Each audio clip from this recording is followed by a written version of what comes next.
Radio Fréquence Méditerranée. Il est 19h. Classic Show. Une émission littéraire? Non, non. Une émission culinaire? Ah, ça se pourrait. Au menu boxe, basket, football, sport auto et moto, rugby et athlétisme. Classic Show, c'est tout le sport avec un grand S. Résultats, pronostics, débats, infos et actu, analysés et décryptés par les journalistes Fréquence Méditerranée. L'émission sportive par excellence, c'est le Classic Show sur ta radio. Alors, vous êtes prêts? À table. À table. Qui c'est qui a fait à table? C'est toi. Ah, c'est toi. Allez, bonjour à tous. Je me demandais qu'est-ce qui se passe. Elle a déjà faim.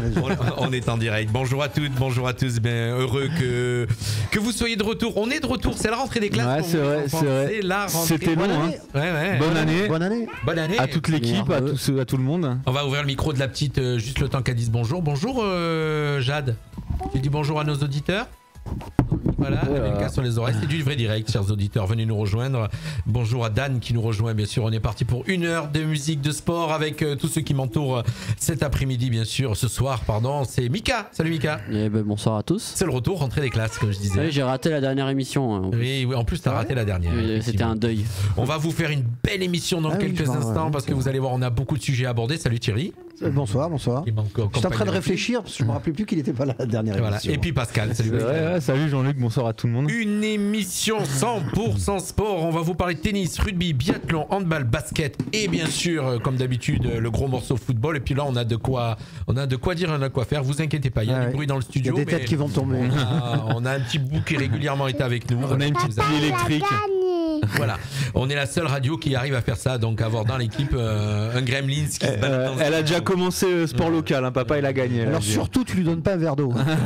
Pas après-midi. Non, ouais, pas, surtout pas. Voilà, c'est du vrai direct, comme on vous le dit toujours, on fait de la radio locale, on fait de la radio de proximité et on s'éclate, on s'amuse et en tout cas on essaye de... On fait de la radio pédagogique. Pédagogique, c'est le cas de le dire. Et on essaye de passer un bon moment. Alors je vous rappelle que vous pouvez maintenant ne plus nous écouter sur la FM pendant quelques temps, mais bien sûr tous les autres canaux d'écoute, le DAB, le web, les applications smartphone et le live Facebook pour ceux qui sont en train de nous suivre. Donc venez nous rejoindre sur le live Facebook. On va parler sport ce soir comme d'habitude. Et puis bien sûr on va essayer de vous faire passer un très bon moment. Et puis vous savez que vous pouvez commenter.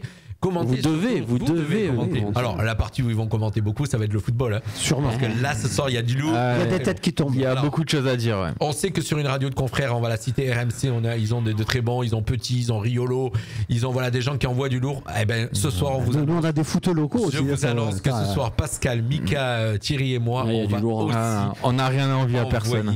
Du lourd ce soir. On est parti pour 1 heure et on va parler tout de suite. On va parler tennis avec la renaissance de Monsieur Richard Gasquet. Ben oui. Ouais. Enfin, je sais pas.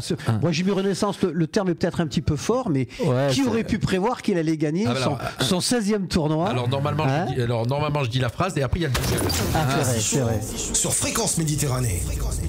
Voilà, donc Richard Gasquet, mon cher, qui est de retour. Bah oui, il a pratiquement 37, il aura 37 ans au mois de juin prochain. Donc on peut considérer qu'il est en fin de carrière. Hein. Il a quasiment l'âge de Nadal. Il est comme Mika, de même année, on est en fin de carrière comme lui. Voilà. Et qui aurait pu prévoir qu'il allait gagner et de quelle façon? Parce que j'ai regardé le match moi et j'ai retrouvé le Gasquet qui était le petit Mozart du tennis français avec un revers, parce qu'il a un revers extraordinaire. Mais vraiment, il a scotché le mec. Cameron Norrie, il est 16e mondial quand même. Donc il a lâché le premier set quand même, je crois. Il a perdu 4-6 le premier set. 4-6, 6-4, 6-4. Voilà, mais il était quand même mené 3-0 au deuxième set, 0-40, donc 3 balles de 4-0. C'est-à-dire que si ça passe, en principe, tu remontes pas. Et là, il a lâché tous ses coups et il a perdu très peu de points, puisqu'il fait 6-4, 6-4, il enchaîne. Et vraiment, Cameron Norrie a reconnu, il a dit là, franchement, je me suis vraiment fait trouer. Et ça fait plaisir, parce que du coup, il était 75e mondial, il revient 42. C'est une petite bouffée d'air pour le tennis français, on va dire, hein, parce qu'on en parlait plusieurs fois. Le niveau des Français actuellement, il est vraiment. C'est pas terrible. Il est revenu numéro 1 français, là. Il repasse numéro 1 français, mais 42e. C'était pas compliqué, je pense. Mais 42e. C'est le numéro 1 français, 42e. Ça ça fait mal. Hein. Ouais, ça fait mal. Tout ce qu'il y a. Surtout qu'en plusieurs années, tu avais presque 3 Français dans le top 10, top 15. Dans le top 15 voire 4 même, avec Simon, Tsonga, Gasquet. Mais moi, je suis assez content parce que j'ai toujours eu une tendresse particulière pour ce type dont je pense qu'il aurait dû faire une autre carrière. Parce que franchement, il avait vraiment tous les coups. C'est Federer qui disait qu'il avait tous les coups du tennis dans sa raquette. Il a jamais compris pourquoi.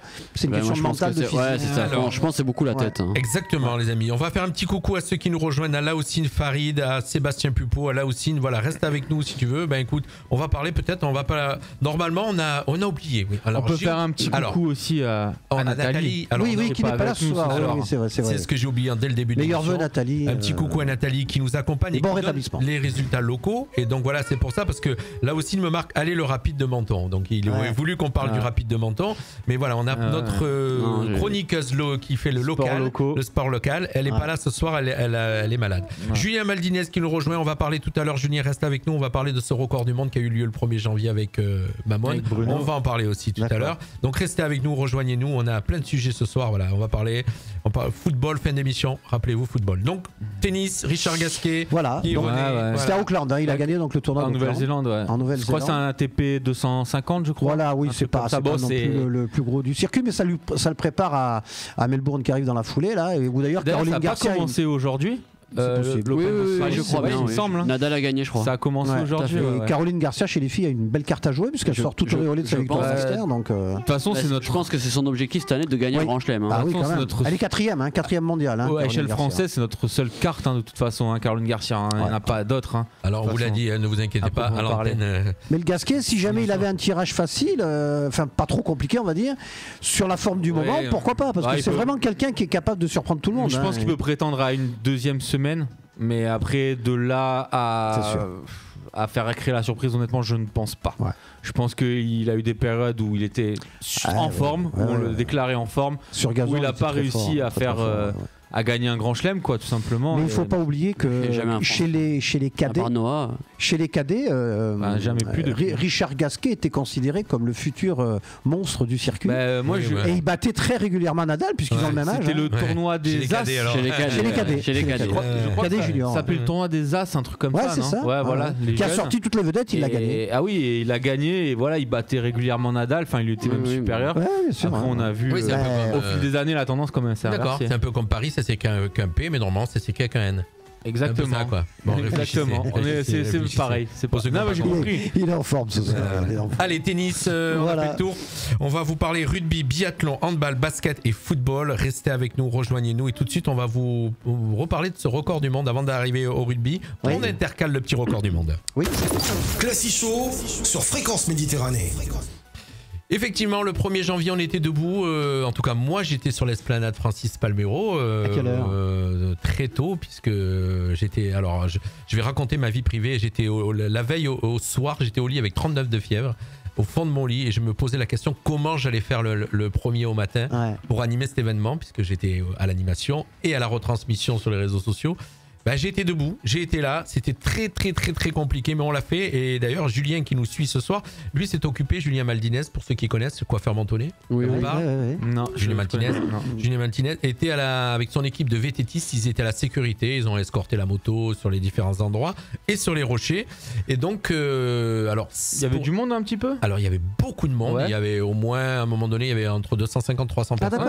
Oui, vraiment du monde qui était rassemblé. Le record a démarré à 14h, donc nous, on était en place on est arrivé pour 10h, le temps de mettre en place toute la technique, grand écran, donc retransmission sur place sur grand écran, retransmission sur les réseaux sociaux, 2 drones qui ont suivi tout l'événement, donc filmé par drone du début jusqu'à la fin, et donc du monde avec de l'intendance et tout ça, et ça s'est très bien passé. Alors on va expliquer le record. En fin de compte, les gens ont beaucoup posé de questions ce que c'était ce record. Le record a été créé, en fin de compte tu peux inventer un record du monde, tu peux inventer un record dans n'importe quoi, tu veux manger des olives ou quoi que ce soit, encore que ça marche pas. Et donc c'était de faire les 897 mètres, presque 900 mètres d'arrangement de la digue qui va donc du phare de Menton jusqu'à l'esplanade Francis Palmero qui retombe sur la plage, de les faire en moto enduro, parce que c'est pas une moto trial, c'était une moto enduro, donc il pèse, pour le savoir, 120 kilos.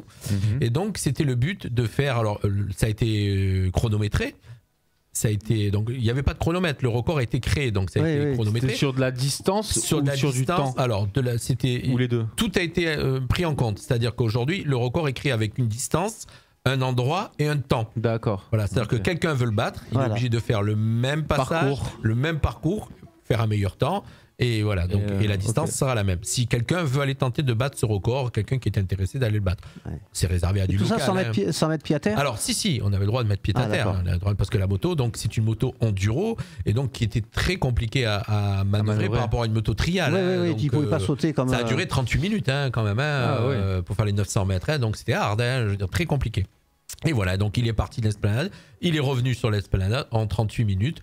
Maître Calvin était là pour Madame Maître Calvin noter le record et pouvoir l'envoyer. Il fallait un huissier de justice pour le faire valider. Ça s'est très bien passé. On a été jusqu'au bout. On vous annoncera bientôt parce qu'il y a quelque chose d'autre qui va se préparer pour l'été. Mais ça, on aura largement le temps d'en reparler. Il pourra peut-être revenir d'ici là pour nous en parler lui. Et il reviendra pour nous en parler effectivement. Ouais. Et donc Bruno Mamon, on rappelle, qui a tenté ce record. Il nous en avait parlé. Vous oui, il était venu avec nous. C'était un projet encore. C'était pas encore officiel. Non, il l'avait. C'était programmé. Oui, pratiquement. Parce qu'il avait annoncé les dates. Il l'avait donné. Donc nous, on est la radio officielle qui l'a accompagné et on sera régulièrement la radio officielle qui l'accompagnera sur tout ce qui va se passer. Il va rentrer dans le Guinness Book. Alors normalement, il est censé rentrer dans le Guinness Book parce que le Guinness Book maintenant a reçu tous les éléments et maintenant il faut qu'il y ait un jury qui valide si ça rentre ou pas dans le Guinness Book. Voilà, donc ça se passe comme ça. Sacrée performance. En parlant de Guinness Book, toi tu voudrais tenter le record de boire le plus de Guinness possible. Non, moi c'est les cheveux les plus longs. Alors ça n'existe plus ça, tout ce qui est record avec d'avaler de la nourriture, des boissons. Ils ont arrêté ça. Oui, parce que ça amène à des excès,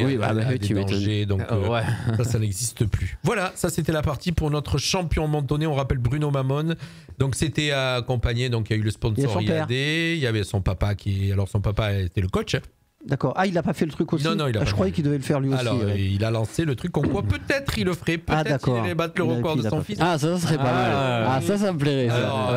Alors c'est pour rivalité père-fils. Dualité père-fils. Donc c'est dans les cartons certainement que Philippe, le père, tentera de battre ce record. En tout cas, on le souhaite et on verra bien. En tout cas, on le suivra nous et on réinvitera Bruno et Philippe d'ailleurs pour en parler. Voilà. Ça, et félicitations encore une fois. Ah oui, bravo Bruno, bravo. Et puis jeune champion. Alors j'ai fait une erreur pendant toute l'animation. Je disais donc que il était champion d'Italie d'enduro extrême 2022. Non, c'est 2021. 2021, oui. Il y a un Italien qui est venu me le dire. Il me dit non, mais c'est pas lui en 2022. Et moi je persistais à dire que c'était 2022. C'était 2021. Il était encore plus énervé. Il t'a dit c'est pas lui et Jean-Luc avec ça. Il a dit. Ah non, mais je me disais mais qu'est-ce qu'il veut m'emmerder. Déjà t'es qui pour commencer. Commence par le commencement. Présente-toi. Effectivement, mais à culpa, il avait raison. C'était 2021. Je disais une bêtise dans mon animation. Voilà, donc, enfin, il a quand même été champion. On l'a pas inventé ça. Champion d'enduro extrême d'Italie. Attention. Et alors, il vous a expliqué l'enduro extrême, ça dure jusqu'à 7-8 heures de truc. C'est costaud. C'est extrême. Ça porte son nom, c'est de l'endurance et voilà, faut avoir les nerfs solides et oui, tout à fait. Une bonne condition physique. Voilà, un petit coucou à notre Julien Maldinez qui a fait partie de cette organisation et voilà, il pourrait dire à notre Philippe et réécouter l'émission dès le début, on en a parlé. Merci à tous. C'était normal. On parle rugby. Oui. Classic Show sur Fréquence Méditerranée. Allez, Thierry nous fait le Thierry. Bon, rugby, c'est juste pour faire un petit point en fait sur les coupes d'Europe respectives, puisque hier il y a eu le Racing 92 en Champions Cup qui a battu d'un point les Harley Queens avec un match quand même incroyable parce qu'il y a eu 2 cartons jaunes chez les Harley Queens, c'est-à-dire donc 2 joueurs en moins pendant 10 minutes. Et là-dessus, on pensait que le Racing allait en profiter, que nenni, les autres sont revenus. Et là-dessus, tenez-vous bien, ils sont revenus et le Racing, ils ont eu 2 cartons jaunes et un carton rouge direct. C'est-à-dire qu'ils ont fini à 12 contre 15, ce qui est assez rare, on n'a quasiment jamais vu. Donc c'est du jamais vu. Un arbitre de Ligue 1. Et ils ont réussi à mettre une transformation, une pénalité pour repasser, ils ont gagné d'un point. Ce qui fait qu'ils ont peut-être sauvé leur tête en Coupe d'Europe. Donc Champions Cup, c'est quoi du coup? C'est l'équivalent de notre Coupe d'Europe à nous, de notre Ligue des Champions. De la Ligue des Champions. Voilà, mais il y a plusieurs clubs. Tu peux nous rappeler le nom de l'arbitre de football qui est spécialiste en Ligue 1? Qui est spécialiste des cartons? Oui. Ah bah je sais pas, ils sont tellement. Je sais pas. Moi je m'intéresse pas trop aux arbitres moi. Ah bah il m'intéresse pas non plus à vrai dire. Je m'intéresse au global, je trouve qu'ils sont dramatiques, mais après il y a Turpin, il y en a pas mal. Voilà, c'est ça, je cherche Turpin. Turpin, c'est le spécialiste. Voilà. Mais si je dis pas de si parce que t'excuserai mon niveau lamentable en rugby, Carton jaune, c'est expulsion temporaire. Ouais, c'est ça. Carton rouge, expulsion définitive. Direct. Ok, d'accord. Et ça serait pas dégueu que ça arrive en foot, je trouve ça pour le coup. Mais ça calmerait un peu. Mais oui, comme au hockey sur glace, en fait.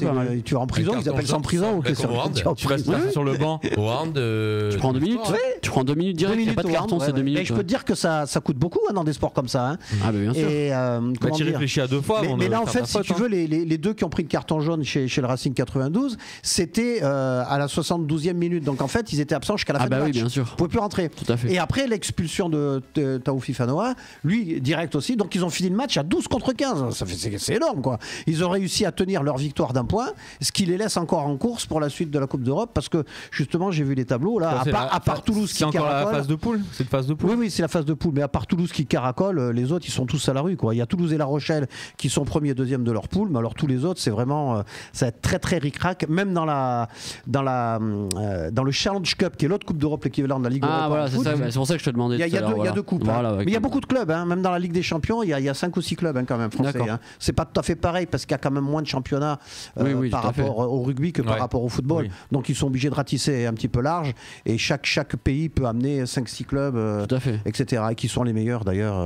Voilà. Donc c'était juste pour dire que Toulouse quand même est premier en championnat de France, en top 14, et ils sont également premiers en Coupe d'Europe. Ils marchent très très très fort. J'aurais été fort en Toulouse. Voilà, ils marchent très fort, ils ont une belle équipe et voilà. C'est quand même Allez, on va vous parler le réservoir de l'équipe de France de rugby Toulouse, hein, quand même. Ouais, je pense.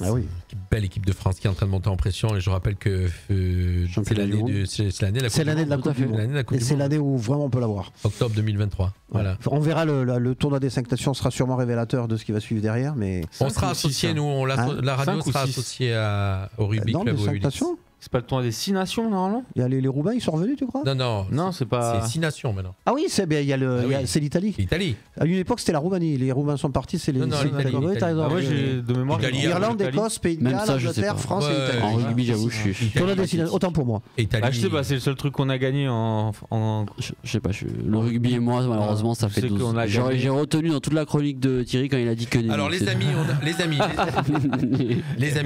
on a des compliments qui nous tombent sur le fil d'actualité. On a un auditeur qui s'appelle Dan Citron qui nous suit régulièrement maintenant. Oui, c'est vrai. Effectivement, on le remercie. D'ailleurs, son nom nous a beaucoup marqué, Dan Citron. Il ne pouvait pas vite ailleurs qu'à Menton. Il sera bientôt en studio puisqu'on reçoit la semaine prochaine. Je reçois un de ses. Alors.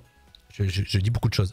Maintenant, on a décidé cette année 2023 que régulièrement sur des émissions, on aurait des auditeurs qui viendront parler de quelque chose qu'ils aiment. Demain soir, on aura Elodie Chanterelle qui avait gagné le concours de cuisine à Monaco il n'y a pas longtemps. Oui, on en avait parlé, je sais plus à quelle émission. Elle sera avec nous demain soir. Et puis on aura donc un ami de Dan Citron qui est fan de tatouage. Qui a le corps tatoué et qui viendra parler de tatouage à la radio. C'est bien de faire participer tout le monde. Et on aura régulièrement aussi sur notre émission, on aura des sportifs qu'on viendra greffer. Enfin, quand on aura des auditeurs. Et donc voilà, il nous marque un très beau. Cette émission est de mieux en mieux. Vous allez finir par avoir une émission de télé sur une chaîne. Et alors il faut que tu crées une chaîne de télé pédagogique. Oui, mais écoute, si celui qui a essayé de me prendre de la place à Menton, j'arrive à le déglinguer, il n'y a pas de souci. Il fallait qu'il place du coup. Je suis obligé. Ça va être compliqué. En tout cas, voilà. Donc merci. On continue. On vous parle maintenant d'un sport que tout le monde connaît, tout le monde adore, le biathlon. Classico sur Fréquence Méditerranée. Vous êtes caustique, monsieur Guizolfo. Écoute, le biathlon, à mon avis, il y a que toi qui va en parler. Alors, on est super bon en biathlon, il faut le dire. On est très fort et moi, à regarder. C'est agréable. Ouais, c'est agréable, je trouve, franchement. Ok. Tu sais, au bout d'une demi-heure, tu t'endors. C'est ça, voilà. Tu te réveilles à la fin, tu vois qui a gagné. Il y a juste qu'effectivement, si te font pas un gros plan sur la cible, t'as du mal à voir vraiment qu'est-ce qui se passe. Non, mais franchement, je trouve ça intéressant. Mais par contre, il y a la compète avec la course et tout ça. Et puis en plus, on est bon en biathlon, faut le dire. On est très bon, ça. On est quand même tous un peu chauvin autour de cette table, Cocorico. On est un petit peu français avant tout, c'est sûr. Mais alors justement, je voulais dire que là, il y a eu un. Alors, de temps en temps, vous voyez que je vous coupe et je suis obligé. On a des auditeurs qui nous suivent. Et je fais un petit coucou à Fabrice Ursigny pour ceux qui le connaissent. C'est le père à Michael. Fabrice Ursigny qui est le spécialiste du trail et de la course à pied sur Gorbio. C'est lui qui organise le trail, voilà. C'est lui, donc il est en train de nous écouter. Donc chers auditeurs, que vous nous écoutez sur le web ou sur les applications, si vous avez envie de comprendre un petit peu ce qui se passe, vous n'avez qu'à venir sur le live Facebook et puis vous comprendrez pourquoi on met des commentaires. On revient au biathlon. Oui, mais je disais que donc il y a Émilien Jacquelin qui s'est fait remarquer. Alors Émilien Jacquelin avec Quentin Fillon-Maillet, depuis que Fourcade a pris sa retraite, c'est un des meilleurs Français. sauf qu'il a eu un début de saison un petit peu compliqué. Il n'a pas été sélectionné pour les relais mix parce qu'il est en méforme et il s'est non sélectionné lui-même pour la poursuite qui a eu lieu dernièrement et il est parti en Italie faire un stage spécifiquement sur le tir, puisque vous savez que le biathlon c'est du ski de fond plus le tir. Et donc franchement c'est la première fois que ça se voit qu'un type de lui-même... Le biathlon c'est tir couché ou tir debout? Ben les deux. C'est les deux. T'as les deux. T'as le tir couché, le tir debout, ça dépend. Sur quel ça dépend dans quel ordre. Ça, je pourrais pas te répondre. Ça, je sais pas trop. Hein. Mais c'est pas. Là, il y a quelques jours, non, il y a eu un relais français, enfin un relais. Il y a eu les relais, là il y a eu la Mastart, mais chaque semaine de toute façon. Hein. Chaque semaine ils vont dans une ville différente. Ils étaient à Rüffelding, là c'est en Allemagne. Et si tu veux, donc Jacquelin s'est exclu de lui-même. C'est-à-dire qu'il est parti se mettre au vert pendant 15 jours. Il a bossé comme un malade. Il est revenu, il finit quand même 5e de la Mastart, comme quoi c'est des résultats, alors qu'il était au-delà de la 20e place. De la Bastard? La Mastart. La Mastart, c'est-à-dire c'est le départ en masse, start masse. C'est-à-dire qu'ils partent tous en même temps sur plusieurs lignes. Et puis finalement, celui qui arrive le premier, c'est celui qui a été le plus vite. Et qui a fait le moins de fautes puisque tu as des points de pénalité quand à chaque fois tu dois faire un tour cibles, etc. Donc tout le mérite en revient, il faut le signaler, de ce Émilien Jacquelin qui est 7e à la Coupe du Monde et quand un Fillon Maillet est 4e, on n'entend pas trop parler parce que c'est les Norvégiens qui trustent tout. Là, mais on a une fille qui est vraiment Julia Simon, elle survole. En tir, elle a gagné exceptionnelle en tir. Elle a encore gagné. Elle est exceptionnelle en tir. Elle a encore gagné. Je regarde un petit peu de temps en temps, j'adore dire ça, chez nos confrères de l'équipe. Oui. Et j'ai vu justement relais masculin. La Norvège, ils ont gagné là, ils sont haut la main parce que ils sont injouables. Ils en ont 4, les deux frères beaux, Lackberg et puis il y en a encore un trois, Johannes et puis Tringis, là je sais plus comment il s'appelle, son frère qui est plus âgé. Et ils sont terribles. Du coup, on a fini 3e. Ils attendaient le départ de Fourcade. Depuis que Fourcade est parti, ils sont là. Donc là, c'est clair que. C'est une autoroute. Une autoroute, c'est évident. Donc voilà, biathlon. Donc Julia Simon qui s'est quand même bien débrouillée. Et puis il y a sa copine Chevalier-Boucher. Anaïs Chevalier-Boucher qui a fini 3e également de la course qu'elle a gagnée elle-même. Donc les Françaises sont bien. Alors écoutez, je profite pour inviter directement en direct Fabrice Ursini qui organise le trail de Gorbio, les 12 km de Gorbio. Mon cher Fabrice, si tu m'écoutes encore, si tu ne nous as pas quitté, notre prochaine émission dans 15 jours. Oui, c'est ça. Donc je crois que c'est juste avant ton trail. On t'invite de 19h à 20h à venir participer à l'émission avec nous.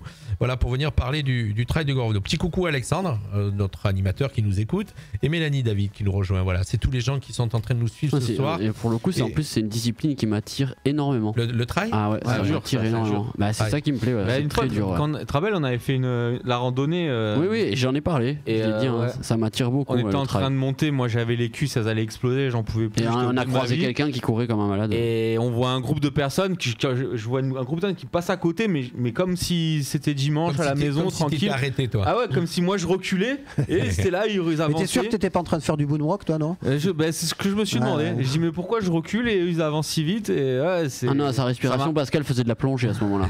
J'étais en apnée. C'était dur. Et c'est vrai que franchement, c'est une discipline qui, à mon avis, associe bien la technique, parce que c'est quand même technique, parce que si tu marches sur le mauvais rocher, dans le sport, tout est technique. De toute façon. Et le physique, je trouve vraiment que c'est une belle discipline. Après, je pense c'est un peu aussi entre guillemets un sport à gabarit, c'est-à-dire qu'il faut quand même un gabarit assez léger. Non. Bizarrement, non alors c'est marrant parce que bizarrement, quand j'étais à Menton Marathon, il y avait un collègue qui courait avec nous qui avait un gabarit très trapu et qui était très bon, quoi. Mais là tu vois, j'étais même surpris, mais c'est vrai que c'est des courses à déniveler en fait, tu vois. Alors je fais un parallèle parce que je me trompe complètement. Tu vois, par exemple avec le cyclisme, les grimpeurs, c'est ils sont en général assez minces. Bon, il y a un rapport poids-puissance, mais ceux qui ont des grosses cuisses, etc., c'est les rouleurs, les sprinters. Écoutez, je pense que dans le trail, ça doit y jouer aussi. Schwarzenegger, il aurait jamais été bon en montagne. Non. I'll be back.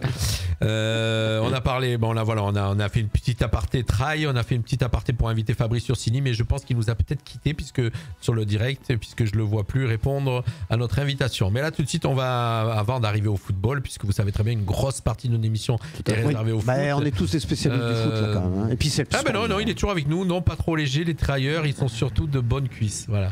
Et Fabrice, dites à votre fils Mickaël qui nous regarde un petit peu de temps en temps au passage. Voilà, donc c'est les messages, on se passe les messages. Et s'il vous plaît, dis Apollo de préparer la cuisine. La prochaine fois, je vais manger chez toi, tu prépares une blanquette, ma femme elle adore ça. Ça me fait penser à Coluche quand il fait les émissions. Tu sais, il passait les messages. C'est Apollo de préparer le camion. Allez, on parle handball. Classic Show sur Fréquence Méditerranée. Et ok pour l'invite, donc ça veut dire que dans 15 jours à 19h, on a Fabrice Ursigny avec nous. Ok Parfait. les amis, avec plaisir. Donc on parlera dans Trail. Et puis Fabrice est un fan de sport, il connaît trop bien, donc et il passe le message amical. Voilà. Et n'oublions pas aussi qu'un jour on invitera le président du club de tir à l'arc. Et de tir. J'en peux plus. Qui m'a d'ailleurs dit, je le cite, il a dit à ma fille, tu diras à ton père qu'avant qu'on fasse l'émission, j'aimerais bien qu'il vienne en immersion dans le club pour tirer quelques flèches, pour qu'il voit ce que c'est, comme ça on pourra mieux en parler. Donc faites gaffe les gars quand je vais débarquer là-bas. Parce que... on mettra la caméra vers le fond et on mettra une pomme sur la tête. Ça me rappellera mon époque où je regardais les Robin Hood. Je me demandais à quel moment t'allais nous le caser. Il nous l'a casé. Il s'appelle Richard Hoog. T'as mis quand même 25 minutes. Hein. Et je signale que pour un type qui s'appelle Richard Hoog, le fait qu'il tire des flèches, il aurait pu s'appeler Richard Hood. Oui, Robin Hood. Hugues, comme les Indiens. On a dit qu'on allait parler handball, le championnat du monde, la France qui démarre très bien. Ben oui, puis j'étais en train d'écouter en arrivant, là, j'ai eu un petit entrefilé avant que nous enlacions pour se dire bonjour. La France mène de 2 points contre la Slovénie, son 3e match, et qui est important parce que si on bat la Slovénie, ça pourrait nous permettre pour le truc final d'avoir un comment dire, des adversaires un peu plus sous. On ne peut pas tomber sur l'Espagne directement parce que voilà. On va rappeler championnat du monde en Pologne. Championnat du monde. La France a fait le premier match contre la Pologne qu'elle a gagné. Elle a gagné, ouais. Et ensuite on a étrié l'Arabie Saoudite, bon, qui est pas une grosse nation non plus de handball. On a mis 41. Et ils ont quand même battu l'Argentine, ces mecs qui n'ont rien compris. On en parlera. Mais tu vois, l'Argentine, ça leur a servi parce que côté de la plaque, ça leur a servi. Ils ont perdu contre l'Arabie Saoudite. C'était pas glorieux, il y a de la Coupe du Monde derrière. Non, moi je pense que c'est bon. On va parler. Je pense que c'est le déclic pour l'Argentine. On en parlera tout à l'heure. Et aussi un petit truc. Donc la France est très bien partie. Bravo, ils vont continuer puisque ça sera les adieux de Karabatic. Et on rappelle c'est sa dernière compétition officielle. Qu'au dernier championnat du monde, les Français n'ont pas gagné. Ben non. Ils avaient perdu. Non. De toute façon, il faut que se reconstruise l'équipe. On a toute une génération de jeunes qui arrivent qui sont pas mal. Si je me trompe pas, ils étaient sortis en poule ou un truc comme ça. Ouais, on n'était pas. Non, en poule non, mais on s'est fait sortir assez vite. C'est peut-être la fin d'une génération aussi. Oui, mais c'est vrai qu'au hand, normalement, ça revient très vite. On a une belle génération. Ils font pas les erreurs qu'ils faisaient avant, c'est-à-dire d'attendre finalement qu'ils ressortent un autre Karabatic. Régulièrement, il y a des joueurs qui viennent. Alors, on n'aura pas forcément un Karabatic tout de suite, c'est sûr, mais il y a quand même pas mal de mecs qui sont très très forts derrière. Dit quand même. Si on a un Richardson, c'est bien aussi. Il y a son fils qui est là. Oui, bien sûr. Il n'a pas le même talent que le père. En rugby, on a le fils Ntamak. Oui. Qui est très fort d'ailleurs. Donc, oui, qui est très fort, tout à fait. Le fils à Richardson est un petit peu moins efficace que son père, mais il est encore jeune. C'est dans le sang quand même. Génération de. Et donc le handball, la suite du handball, mon cher. La suite, c'est qu'en Coupe d'Europe chez les filles, parce qu'on n'en parle jamais, donc il faut quand même en glisser, s'il y a des filles qui nous écoutent et qui font du hand, il y a l'équipe de Metz qui est en tête de son groupe en Coupe d'Europe, après sa victoire sur Podgorica. D'accord. Voilà, monsieur. Et on est censé normalement aussi donner les résultats sportifs du hand de Menton, mais on n'a pas eu les résultats. Donc la secrétaire. Et ça, je pourrais le demander à un pote parce que j'ai un pote dans mon immeuble qui fait partie de l'équipe de hand.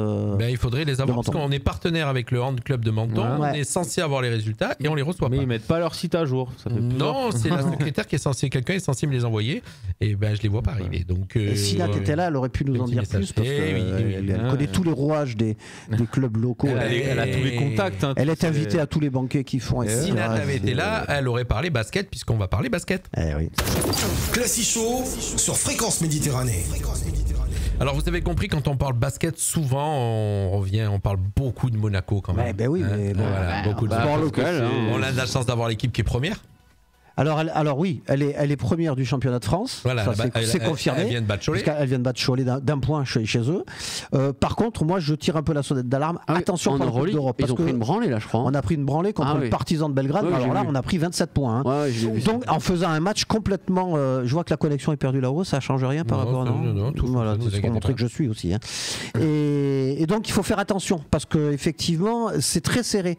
Alors, on est actuellement 5e, mais il y a le Real de Madrid qui est tout seul devant, avec un point d'avance sur Monaco, Barcelone.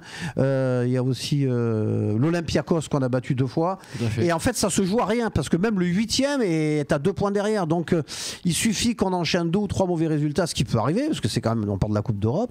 Et Monaco pourrait éventuellement glisser dans la deuxième partie, ce qui serait dommage parce qu'ils ont fait une tellement belle première partie. Ce que j'allais te dire, on en parle à chaque fois que Monaco il roulait sur tout ce qui. Mais les autres derrière, ils font leur résultat aussi. Plusieurs fois qu'on dit Monaco chute. Ouais, moi je suis assez surpris parce que je m'intéresse au basket depuis. Tu les as vus, on est venu voir 2 matchs ensemble. Et en fin de compte, j'ai été donc à Monaco invité par mon cher chroniqueur Thierry, invité à voir 2 matchs de Monaco. Donc j'ai vu Berlin, c'est ça? On les a gagnés tous les deux. C'était Berlin et l'autre c'est Kaunas. Et Kaunas, l'équipe. On a gagné au forceps quand même. Alors moi je suis toujours très surpris parce que j'ai vu 2 fois Monaco jouer.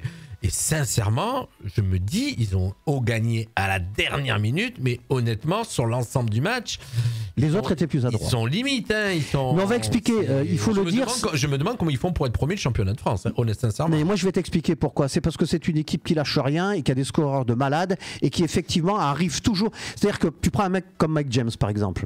Il loupe un nombre incalculable de tirs, mais comme il tire tout le temps, il arrive quand même à mettre ses 25 points par match. Bon, c'est pas tout le temps le cas. Il doit avoir un pourcentage du coup. Alors, mais écoute, moi je suis tombé. Écoute, moi bizarrement là, je suis tombé sur 2 matchs. Non, mais c'est même quand j'ai été en voir d'autres aussi, c'est comme ça. Souvent ils passent. Ils sont très maladroits les Monégasques. Parce que même pareil quand tu es au lancer franc. Moi je me permets de le dire parce que effectivement je vais pas voir tous les matchs, mais j'ai été voir 2 et ces 2 matchs étaient la copie conforme de 1. Les 2 matchs sur 30 lancers francs, ils en ratent 10. Voire 15, ce qui est plutôt rare. C'est énorme. Et donc ils arrivent à gagner quand même. Mais justement, ils arrivent à gagner. Pourquoi? Parce qu'ils ont un jeu, si tu veux, qui est tellement fait sur une possession qui circule quand même pas trop mal. Ils tirent 2 fois plus que les autres. Et sur le fait de tirer 2 fois plus que les autres, ils arrivent quand même à être un petit peu devant. Heureusement. Mais attention, parce qu'il manque pas grand chose pour que ça vire dans l'autre sens. Leur déficit, il est peut-être pas collectif et justement se reposer trop sur des moi, je pense que là, il commence à avoir des blessés. Il y a John Lloyd qui est blessé depuis déjà pratiquement un bon mois et apparemment il parle qu'il reprendrait pas avant le mois de mars et c'est une sacrée gâchette lui. Donc ils ont viré Mo Hermans qui était nul total, ils l'ont pris pour faire le nombre de Français, c'était le capitaine de l'équipe, ils l'ont dégagé, il est peut-être question qu'il aille à l'Asvel et ils vont récupérer un Nigérian qui arrive des États-Unis mais qui est plutôt un défenseur. Voilà. Et là, il y a Dante Hall qui est le scoreur fou, là, celui qui met des paniers complètement incroyables, qui est tout démantibulé, là, il a des grands bras, etc. Il vient de se tordre la cheville dans des matchs de Coupe d'Europe, donc j'espère pour lui que c'est pas trop grave, parce que moi j'ai un petit peu peur. Ils me font un petit peu peur. Écoute, moi je dis, je les suis. Alors du coup, après j'étais un peu les suivre sur les réseaux, j'ai été regarder les matchs. Honnêtement, j'ai pas. Pas du tout. Non, mais moi j'ai vu tous les matchs, je peux te dire que c'est solide. C'est solide. Mais attention. Certes, à Monaco c'est joli, il y a beaucoup de musique, il y a beaucoup de bruit, il y a un spectacle phénoménal autour. Ça, par contre, c'est vrai que c'est sympa. Il y a un show, à côté du foot, pour le coup, qu'on suit plus. C'est vrai que le basket. Le foot à Monaco, tu veux dire. Oui. Ou d'ailleurs, on n'arrête pas de dire que dans tous les stades de France, ce sont les Tu as le droit de partir, Mika. Dans tous les stades. Vexé, à ta place, je le serais. Tu connais le vieil adage qui dit que dans tous les stades de France, ce sont les supporters qui connaissent le nom des joueurs, mais à Monaco, c'est l'inverse. Non, mais en tout cas, quoi qu'il en soit, c'est vrai qu'il y a un show phénoménal. Oui, c'est vrai. C'est agréable. Les Roca Girls, mais cela dit, il faut quand même dire, ils sont 2e en Euroleague et ils sont premiers en championnat de France. Donc, il n'y a pas lieu de s'inquiéter. Moi, je tire la sonnette d'Alain. Attention, parce que ça peut très vite basculer. Et cela dit, pour l'instant, ça va. Il y a Dan Citron qui nous dit que le championnat de France était un peu faible en ce moment. Je pense qu'il est plutôt faible en général quand même. Oui. Mais à part l'Asvel, Monaco, pour le coup, l'Asvel est dernier en Coupe d'Europe. Ouais, voilà, il y a 4-5 équipes. En fin de compte, on s'aperçoit qu'on a beaucoup de nos championnats français sont quand même assez faibles dans beaucoup de choses. Et pourtant, nos équipes nationales. Dès qu'on va en Europe. Oui, mais les équipes nationales, c'est parce qu'on a beaucoup de joueurs qui jouent à l'étranger. Donc forcément, ils sont complètement aguerris, quoi. Je veux dire. Exactement. Parce qu'en basket, on a une sacrée équipe de France. Et puis je peux te dire, les jeunes qui arrivent derrière, ça va faire très mal. Là, il y a une sacrée. Oui, il y a le quoi? Il y a le Ribambal. Le Bayanana. Bayama. Non, mais il y en a plein. Il y a Francisco, là, qui est un meneur de jeu, un tout petit black et tout, qui est monumental. Il y en a tout un paquet. Il y a Ponce qui joue je crois qu'il est à Lasvel. C'est lui tout le temps il fait des dunks de malade. Il y en a pas plein qui arrivent. Embiid qui s'est fait naturaliser français. Embiid. Ouais, celui de Philadelphie là, le Joël Embiid. Ah oui, ça me dit quelque chose. Je sais pas. Oui, tout à fait. Les amis, il n'y a pas Sylvie. Vous arrêtez de me faire de l'à peu près, s'il vous plaît. Vous faites du concret, s'il vous plaît. Allez, on va arriver au foot, ça va être concret. On arrive au foot. Là, je range mes fiches, c'est même plus la peine. Classico sur Fréquence Méditerranée. Allez, vous le savez, une grande partie d'émission, toujours la deuxième partie d'émission. Première partie, on a parlé tennis, rugby, biathlon, basket. On survole bien sûr les championnats, on survole les infos. En tout cas, on vous les donne pour ceux qui sont un peu intéressés au sport. Il y en a qui regardent pas tout. Nous, on est là pour ça. Ouais, le bien, c'est que nos autres spécialités, en plus, là, en ce moment, elles sont en pause. MotoGP, la F1, Formule 1, ouais. Mais pour moi, le cyclisme aussi. Là, on a un gros morceau sur le football avec le PSG deuxième défaite, le dérapage de Noël Le Garrett. On va c'est lui le gros morceau. Alors, est-ce que c'est un dérapage ou est-ce que c'est un crash en direct? Et la retraite internationale de Loris et Mandanda. Mais juste avant, tu voulais. Juste avant, j'avais envie de remettre ça, moi.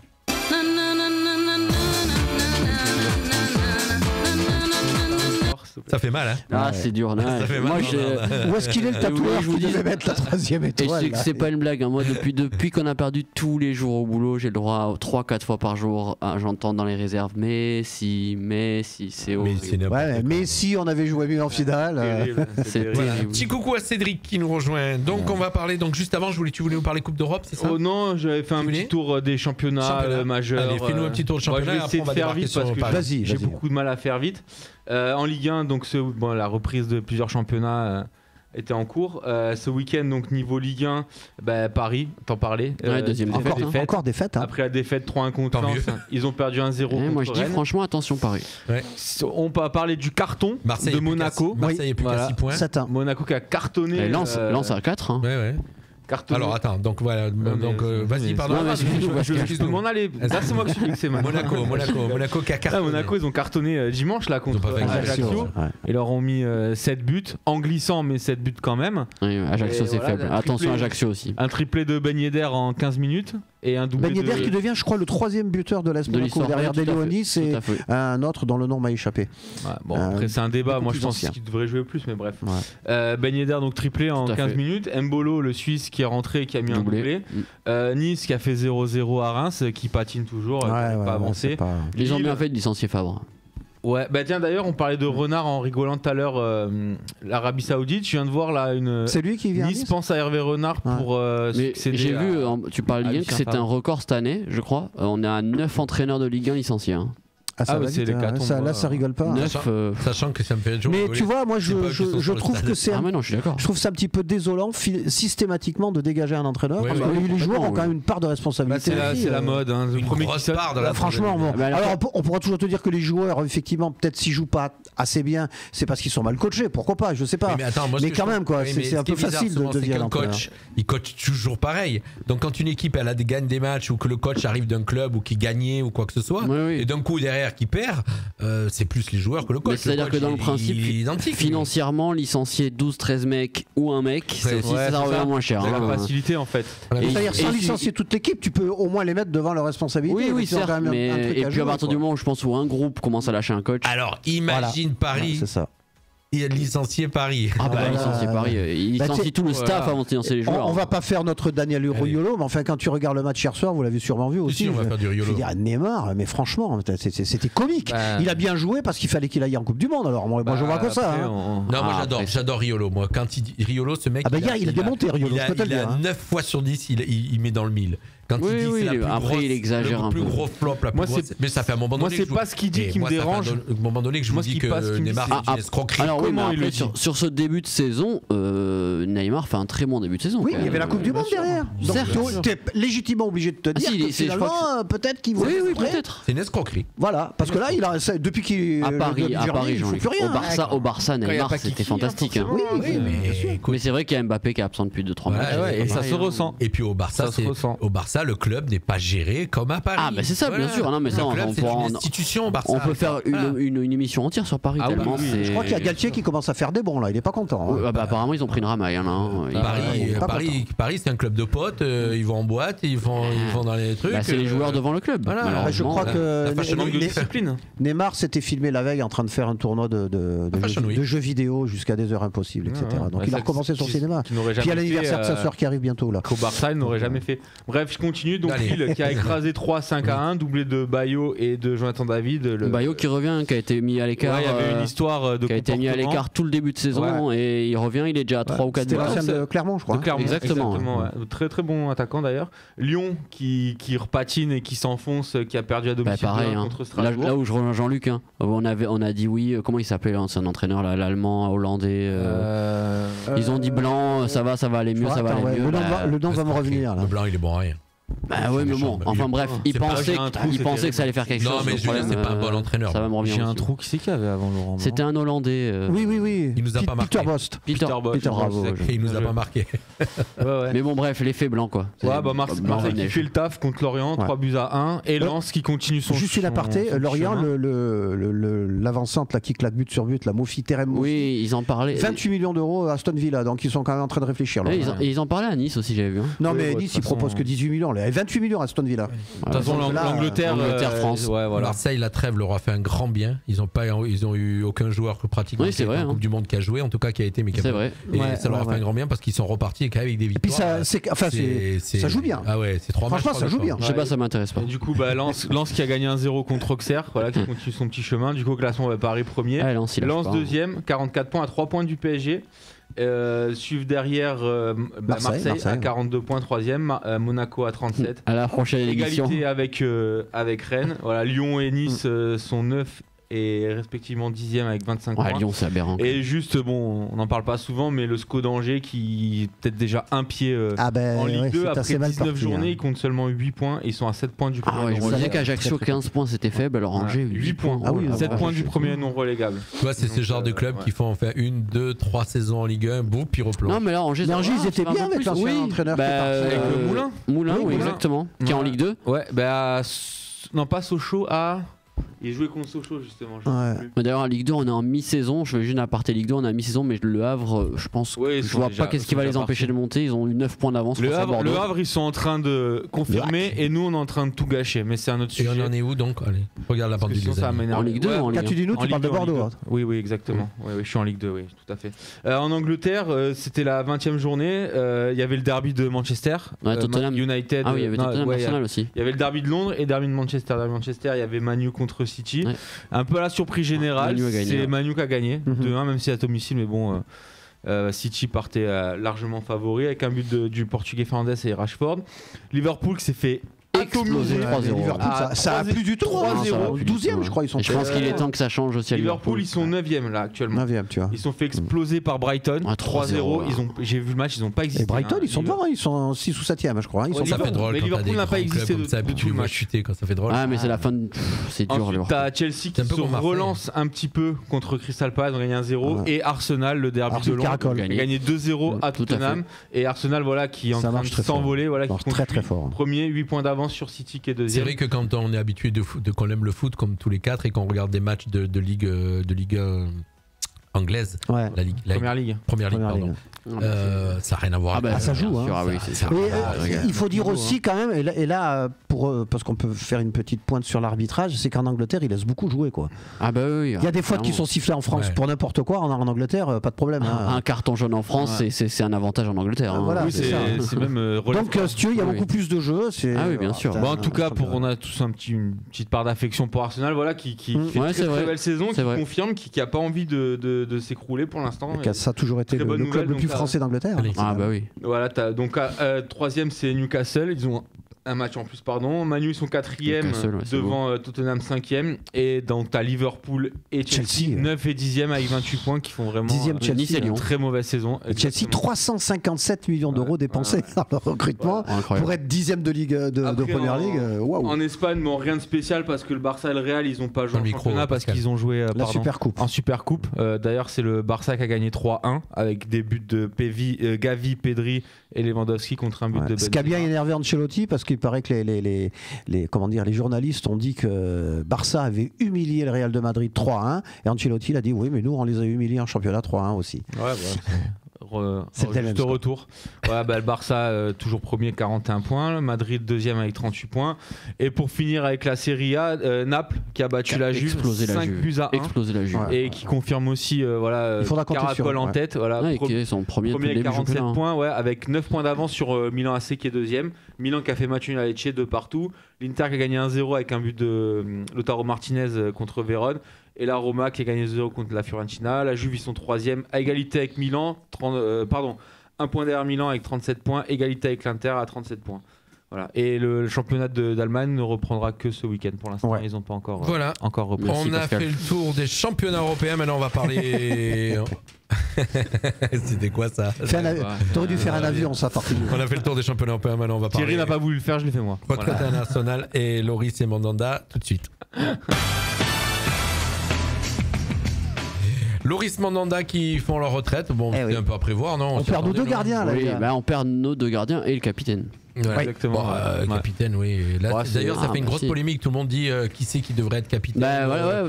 Oui. Mbappé. Ça va être un vrai choix. Si Varane reste, ça serait logique que ce soit Varane. Je pense que dans la logique. Alors, en écoutant nos confrères aussi, parce que je sais pas si tu as entendu l'avis de Riolo là-dessus, quand même, qui a été tranché. Je suis d'accord que dans la logique, ça doit être Varane. Mais est-ce que dans une logique de groupe et d'avenir, ça devrait pas être Mbappé? C'est trop tôt, moi je pense. C'est le leader technique, oui, mais je pense c'est que le leader technique. Hein. Voilà, il est tellement jeune que quand même, il a pris beaucoup d'ampleur, et notamment avec la Coupe du Monde, il a vraiment pris du leadership. Et puis également avec le petit tacle appuyé sur le Gret. Il a trop le melon. Quand t'es le patron de ton club et de ta sélection, l'influence. Après, je pense que si elle vient automatiquement. Deschamps, ça sera pas. Je pense qu'il va mettre Varane. Mais oui, parce que je pense que c'est un peu le dilemme du cœur et de la raison. Il a besoin d'un joueur qui parle pas trop, il a besoin d'un joueur qui maîtrise sa communication, il a besoin d'un joueur qui soit stable. Alors certes peut-être dans le vestiaire il est meneur, ça on sait pas parce qu'on nous montre que ce qu'on veut bien nous montrer, on n'en sait rien vraiment. Moi j'ai vu encore aujourd'hui son intervention à la mi-temps de la finale de la Coupe du Monde, quand même c'est un meneur. Oui d'accord, mais ce que je veux dire, sa communication elle est trop punchy, il sait pas ce qu'on demande à l'équipe de France. Je ne suis pas d'accord. Est-ce que c'est lui rendre service que de lui mettre encore ça sur les épaules? En plus il a déjà on lui demande tellement ce garçon, parce qu'il faut pas oublier quand même que tout le monde est derrière Mbappé, il faut qu'il marque 3 buts à chaque match. Si en plus il est capitaine, il est obligé de montrer l'exemple. Mais la pression, il la boit, Mbappé. Moi je trouve contrairement à Jean-Luc qu'en communication il est phénoménal. Mais moi je pense comme Thierry peut-être parce que par exemple pendant la Coupe du Monde, Mbappé avant les demi ou la finale, il voulait pas s'exprimer. Il a dit qu'il voulait rester dans sa Coupe du Monde, il a pas fait une interview pendant toute la Coupe du Monde. Alors est-ce que, parce que le capitaine en général t'as pas le choix, il faut que tu ailles à l'interview. Est-ce que c'est lui rendre service que lui donner en tout cas Loris qui part. Loris et Mandanda d'après vous, donc qui va monter les trois gardiens que vous voyez venir arriver? Il y a Maignan, ça c'est sûr, dès qu'il sera remis, parce qu'apparemment il en a pour un moment. Après il y a eu une question sur nos confrères à l'équipe aussi, j'étais plutôt d'accord au final. Est-ce qu'aujourd'hui réellement Maignan, le niveau il l'aura? Mais est-ce qu'aujourd'hui Loris c'est pas irremplaçable? Il fait quand même une sacrée Coupe du Monde encore. Oui, bien sûr. Ça va être compliqué. Après, Maignan a des qualités indéniables. Ouais, moi j'y crois en Maignan. Parce que de ce que j'ai vu, c'est sûr. Il est passé de Lille au Milan. Même si c'est pas le grand Milan des années Maldini et tout, mais bon, quand même Milan, champion d'Italie. Milan, depuis qu'il est plus là, il s'en rend compte quand même. Voilà. C'est l'ancien gardien remplaçant de Lyon. En plus, il a remplacé Donnarumma qui est parti. Le grand, Tatarusanu là. Tatarusanu qui joue à Milan. Allez, donc alors d'accord. Alors vous mettez Maignan, on est tous d'accord. Oui. Numéro 2, vous mettrez qui? Je pense que ça va être Areola. Aujourd'hui, dans la logique, Areola il est 3. En fait, c'est quel. Donc après, il y a Lafont. Moi, j'espère Lafont quand même. J'allais dire, il y en a quelques-uns en France. Alban Lafont dans la logique. Et il est où là? À Nantes, non, c'est ça? Oui. Moi je pense que ça va être entre Alban Lafont et Mélier, le gardien de Leeds. Tout à fait. Il y a le petit de Lens là, Brice Samba. Brice Samba. Oui, ils en parlaient aussi. C'est vrai. De toute façon, je pense que dans le troisième, ça se joue. Alors, je pense que Maignan, Areola. Maignan, il faudrait déjà, parce que là, il va y avoir des matchs au mois de mars, non? C'est pas l'équipe de France, ça fait la qualification pour les championnats d'Europe.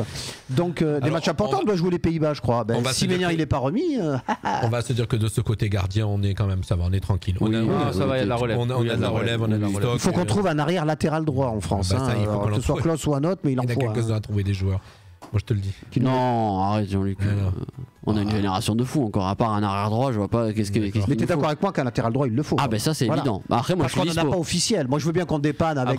Après, moi t'as des joueurs quand même comme Simakan, le joueur de Leipzig. Je l'ai dit. Ouais. Pour moi Klose aurait dû être sélectionné aussi. T'as Simakan qui. Mais pourquoi il a signé à Paris Comment il s'appelle Mukele. Il était arrière droit tout le long à Leipzig. Il était arrière droit tout le long. Il arrive à Paris, il joue à 3 dans l'axe, mais il était monstrueux à droite à Leipzig. Je comprends pas. Moi je pense à un mec comme Simakan ou alors. Je crois qu'à Paris il n'y a rien cherché à comprendre. Ou alors Pierre Kaloulou du Milan. Bon, il joue dans l'axe, mais quand Calabria est pas là, c'est lui naturellement. Oui, ça serait bien qu'on trouve un vrai latéral droit, comme on a eu à l'époque, on a des Willy Sagnol, des Angloma. Latéral droit, c'est une denrée rare aujourd'hui. En France. Mais non, même dans le football mondial, t'en as pas. Parce que c'est tous vieillissants quand même. Parce qu'à droite en Espagne, à gauche on a ce qu'il faut quand même là. Encore Carvajal. Oui, à gauche, on en a 3-4. On en a 3. Ça veut dire que tout le monde joue du pied gauche. L'Angleterre, tu vois. Mais moi, j'aurais peut-être mis un arrière gauche à droite. Mais alors, bien sûr. Bah, c'est plus logique que de mettre un défenseur central. En tout tu prends Messi qui est gaucher, et les 3 quarts du temps, il est à droite. Hein. Oui. Mais c'est plus facile pour un arrière gauche de jouer arrière droit qu'un central de jouer sur le côté. Moi, je le dis encore, je suis dispo si Didier veut. Je peux jouer à droite et à gauche. Et quand j'entends, alors c'est que des rumeurs, mais Pavard qui devrait alors demande plutôt partir du Bayern. Ils en parlent à Chelsea, à Madrid, je comprends pas. En latéral droit. Je regarde Thierry parce que je sais qu'il l'adore. Non, mais le pire, c'est qu'ils en parlent, ok, mais ils en parlent comme latéral droit. Mais arrêtez de me foutre Pavard latéral droit. Oui, il est quand même meilleur en défense centrale.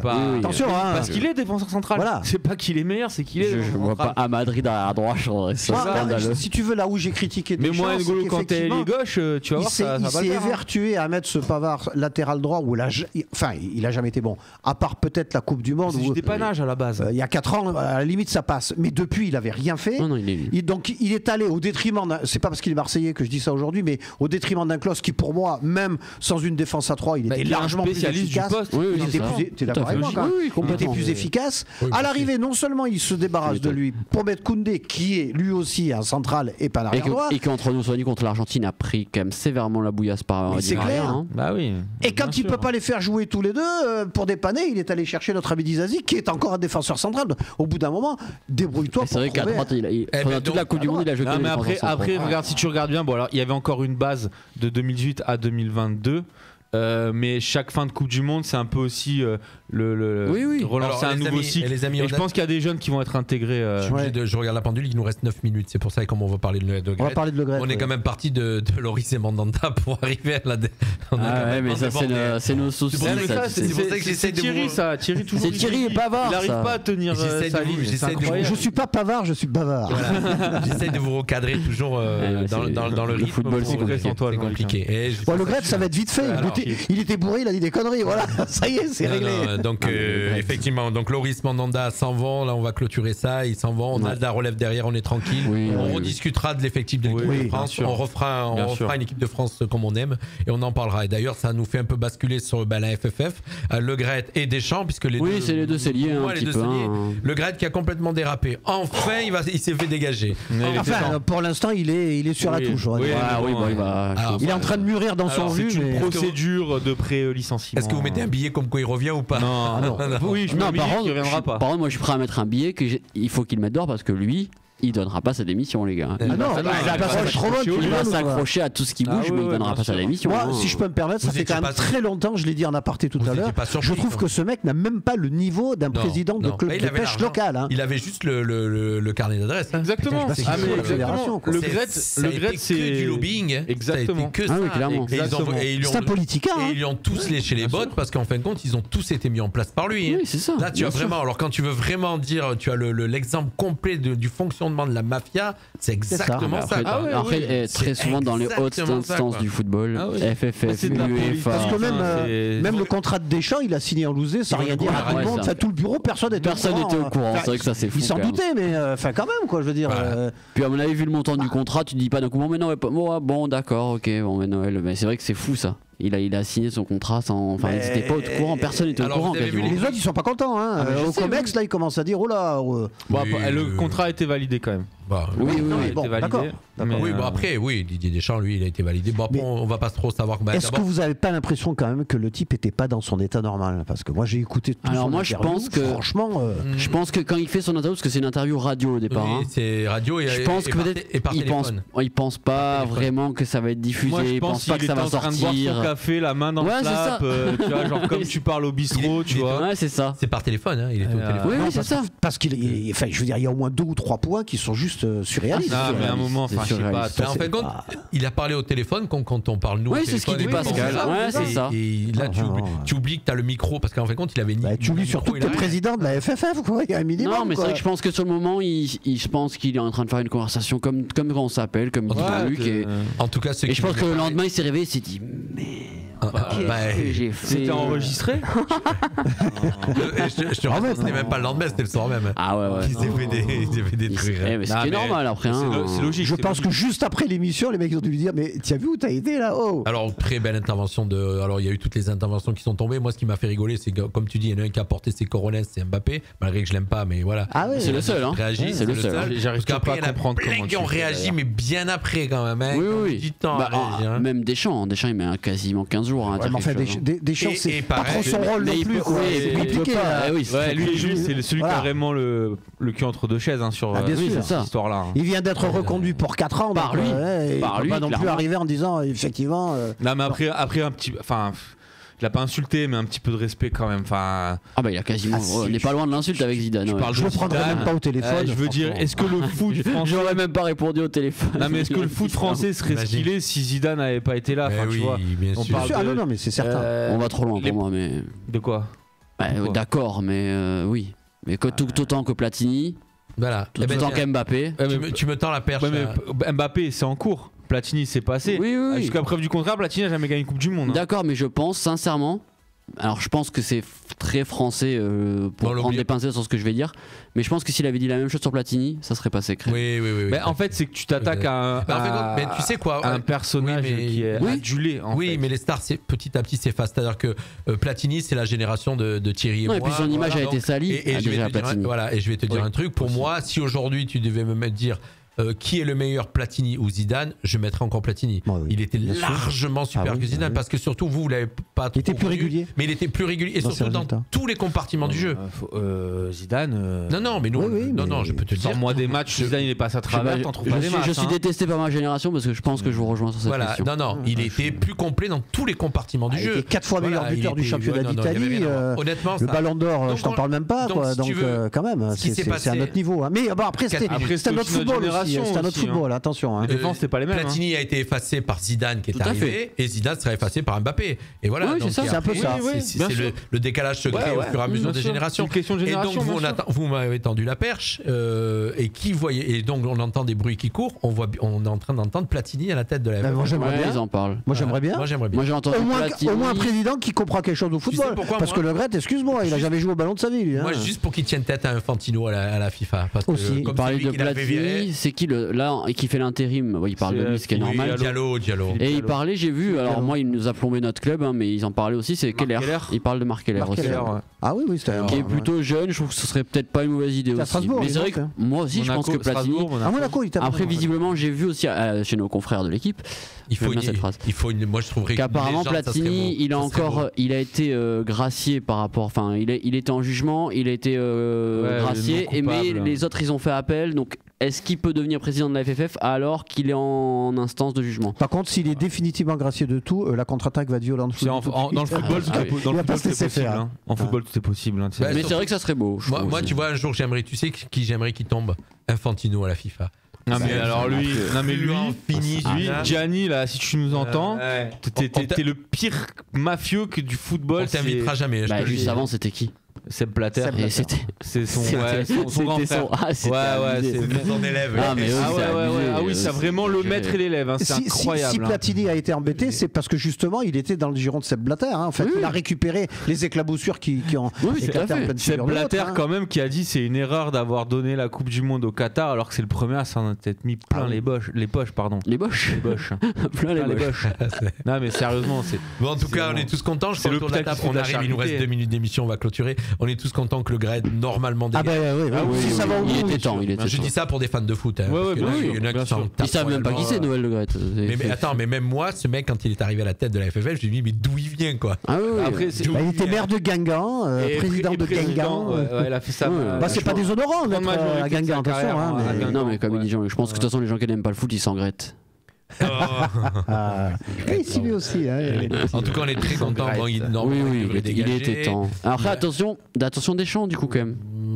Alors Deschamps, il paraîtrait que ça pourrait être rediscuté. Je crois que je sais pas. Moi, de ce que j'ai entendu, le Comex là, a validé le contrat. Non, mais ce que je veux dire, c'est que si c'est un nouveau président et que il fait un sale euro, ils peuvent le mettre dehors. Hein. Oui, dans. Ouais, mais ils vont payer. Le problème, c'est non, mais il ira jusqu'à l'euro, c'est sûr. Oui, mais pas avant. C'est que si se fait virer après l'euro, t'as 2 ans d'indemnité à payer à 85 000 € par mois. On va pas se mentir, comme dans tout emploi, c'est bien pour ça qu'il a négocié. Écoutez les gars, oui, mais c'est pour ça qu'il faut que tu négocies différent. Tu dis tu vas jusqu'à l'euro en fonction des résultats, on verra. Même si c'est des faire un genre de 2+2, tu vois. Oui, bien sûr. Bah, lui, il a fait 4. Non ? C'est là où il y a quelque chose qui n'est pas clair derrière encore tout ça. Toi, un de tes chroniqueurs, là, si on fait mal notre boulot, que tu nous vires, t'es obligé de nous payer des indemnités. Putain, c'est ça qui est dur. Bon, c'est pour ça on va arrêter l'émission. T'es payé, toi? Bon, les amis, les gars, en tout cas, merci d'avoir été encore avec nous. Comme d'habitude, une belle émission. Merci à Dan Citron qui nous a surveillé jusqu'au bout. Salut Dan Citron. Je ne te connais pas, mais je t'apprécie. Il a suivi toutes les émissions. Il vient quand il veut, Dan Citron. Bien sûr, merci à Ben Mandarine aussi. À Jocelyne qui nous a rejoint, Cédric, s'il était toujours là. Voilà, tous ceux qui nous ont suivis. Stéphane Cerise. On aura dans 2 semaines, on aura Fabrice. Dans 2 semaines, on aura Fabrice. Ah oui, ça fait plaisir parce que nous, on a joué avec son fils pour vrai. On a joué avec son fils pendant 3-4 ans. Moi, je vais en parler à mon président du club de tir. Oui, très important. Alors, le président du club de tir à l'arc, Jean-Luc, si tu nous écoutes. Et surtout, il va falloir que je regarde, puisque sur mon calendrier, je vous avais pas marqué l'émission dans 2 semaines. Ah oui, parce que tu as dû faire 2022. D'accord. Et pas 2023, je pense, au niveau du calendrier. On verra bien. En tout cas, merci à tous de nous avoir suivis. On est parti tout de suite dans quelques instants, 20h, c'est Pop Rock, collection du Pop Rock. Et après, bien sûr, vous aurez les années 80. Et non, juste après, j'ai dit une bêtise, vous aurez les. Oui, mais Jean-Luc Thierry. Vite. Et nous, mercredi soir, émission sur Stanley Kubrick Cinéma. Et si c'est dans 2 semaines, le dimanche, chez Marseille-Monaco. Eh ben, on va bien rigoler. Dans 2 semaines. On en parlera. Allez, bye bye à tous, merci, ciao. Bonne soirée. Bonsoir. Oui, là, il y a la trêve. Et dans 2 Radio Fréquence, le son pop rock des 70s à nos jours, c'est Pop Rock Collection avec